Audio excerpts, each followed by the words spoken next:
So what are workers' compensation benefits? What does workers' compensation cover? So basically there are 5 different categories.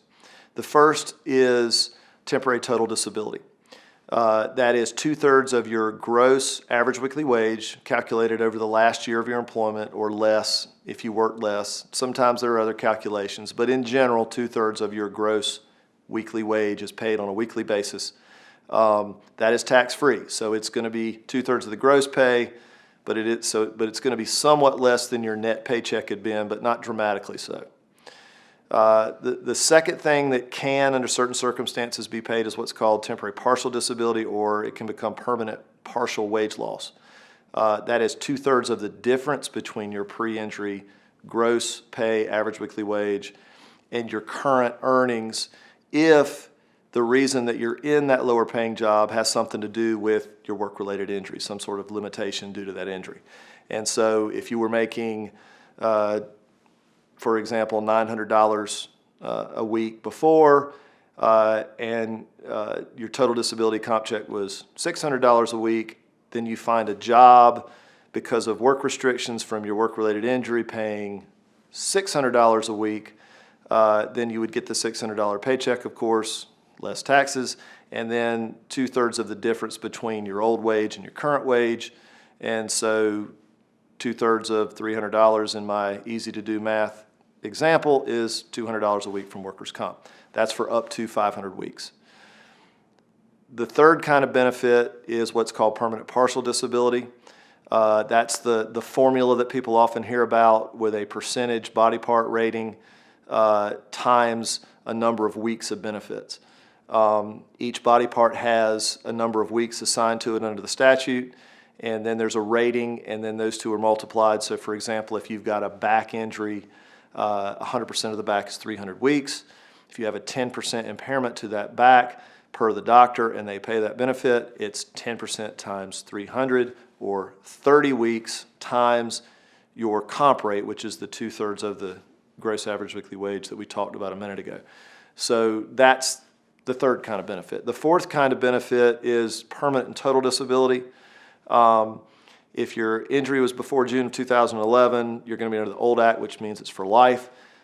If it's after June 24th of 2011, then it's going to be capped at 500 weeks unless you can get the benefits extended, and that means you have to go to court and prove you're still disabled before that 500 weeks is up. And then at that point, it gets reduced based on any Social Security full retirement benefit that you're getting after the 500 weeks. So that's the fourth kind of benefit. The fifth is sort of a catch-all, and that's the medical. 100% of the medical bills, medical travel if it's 20 miles or more round trip. That's based on a rate per mile that the Industrial Commission in Raleigh sets, periodically changing it based on cost of operating a vehicle.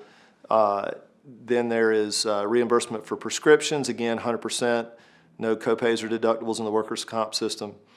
There are other kinds of things that fall under the umbrella of medical that people might not realize are medical. One is it's going to be vocational rehabilitation services. That falls into that category. That's if you need help getting back to work, going back to school, those kinds of things. Paying for tuition to go back to college and get an associate's degree, for example. Those kinds of things come under medical. Another thing is attendant care. If you're injured to the extent where you can't perform all the duties that you need to around your home and you need help in the house, whether that's on a temporary basis after a surgery or on a permanent basis, then that's supposed to be paid. Oftentimes, workers' comp adjusters take advantage of family members to do it for free and don't compensate for that.